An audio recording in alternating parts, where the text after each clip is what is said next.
বন্ধুরা, কম্পাস ধারাবাহিকের আগামী পর্বগুলোতে দেখা যেতে চলেছে এক চমকে দেওয়া ঘটনা। এবার যেন সত্যি বড় বিপদের মুখে পড়তে চলেছে ঋতুদা। ধারাবাহিকের এক নাটকীয় দৃশ্যে দেখা যায় হঠাৎ করেই ঋতুদা প্রচণ্ড অসুস্থ হয়ে পড়ে।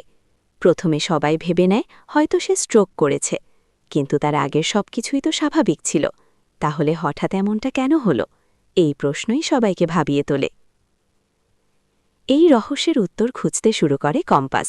তার মনে সন্দেহ জাগে, নিশ্চয়ই ঋতুদা এমন কিছু খেয়েছিল যার কারণেই আজ এই ভয়ঙ্কর অবস্থা হয়েছে। কিন্তু সে আসলে কি খেয়েছিল? সত্যিটা জানার জন্য কম্পাস ফোন করে বাবুল কাকাকে। তখন বাবুল কাকা জানায় প্রতিদিনের মতোই সেদিনও ঋতুদার জন্য কফি বানানো হয়েছিল। এই কথা শুনে কম্পাস আরও সন্দিহান হয়ে পড়ে। সে বাবুল কাকাকে জিজ্ঞেস করে কফি বানানোর সময় সেখানে আর কেউ ছিল কিনা।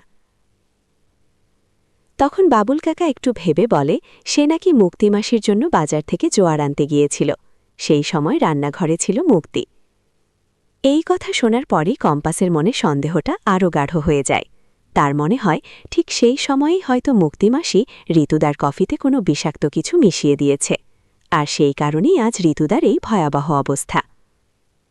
এরপর কম্পাস দেরি না করে পুলিশকে খবর দেয় এবং সবাইকে নিজের সন্দেহের কথা জানায়। কিছুক্ষণের মধ্যেই চৌধুরী বাড়িতে পৌঁছে যায় পুলিশ। পুলিশ এসে মুক্তিকে জেরা করতে শুরু করে, কিন্তু মুক্তি তখনও নাটক করতে থাকে। সে বলে, তোমাদের কাছে কি প্রমাণ আছে যে আমি এমন কিছু করেছি?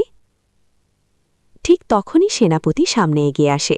সে বলে, প্রমাণ আছে। এরপর সে একটি ভিডিও চালু করে। সেই ভিডিওটি ছিল সিসিটিভি ক্যামেরার ফুটেজ। ভিডিওতে দেখা যায় কেউ একজন ঋতুদার কফিতে বিষ মিশিয়ে দিচ্ছে, আর অবাক করার মতো বিষয় হল সেই ব্যক্তিকে দেখতে ঠিক কম্পাসের মতো। এই দৃশ্য দেখে সেখানে উপস্থিত সবাই পুরো হতবাক হয়ে যায়। মুক্তি তখন নাটকীয়ভাবে বলে ওঠে, দেখলে তো, কম্পাসই ঋতুর কফিতে বিষ মিশিয়েছে।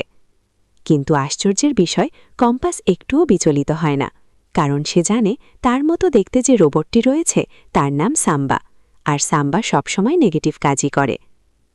এরপর কম্পাস আরেকটি ভিডিও সবার সামনে চালিয়ে দেয়। সেখানে শোনা যায় দিকের বলা কিছু গুরুত্বপূর্ণ কথা, যা সবকিছু পরিষ্কার করে দেয়।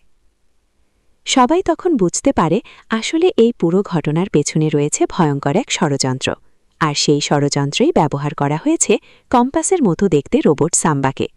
কম্পাস তখন সবার সামনে বলে দেয়, সাম্বাকে এই বাড়িতে ঢুকতে সাহায্য করেছে মুক্তিমাসি নিজেই। এই কথা শুনে সবাই অবাক হয়ে যায়। শেষ পর্যন্ত পুলিশ মুক্তিকে গ্রেফতার করে নিয়ে যায়। তো বন্ধুরা, যদি সত্যি এমনটা হয় যে কম্পাস সিসিটিভি ফুটেজ দেখিয়ে প্রমাণ করে দেয় মুক্তি ঋতুদার কফিতে বিষ মিশিয়েছিল, তাহলে সেই দৃশ্যটা দেখতে তোমাদের কেমন লাগবে? অবশ্যই কমেন্ট করে জানিও। আর যদি আমাদের চ্যানেলে নতুন হয়ে থাকো তাহলে অবশ্যই চ্যানেলটি সাবস্ক্রাইব করে দিও। কম্পাস ধারাবাহিকের নতুন নতুন আপডেট পেতে ভিডিওতে লাইক, শেয়ার এবং কমেন্ট করতে একদমই ভুলবে না। সবাইকে ধন্যবাদ সম্পূর্ণ ভিডিওটি দেখার জন্য।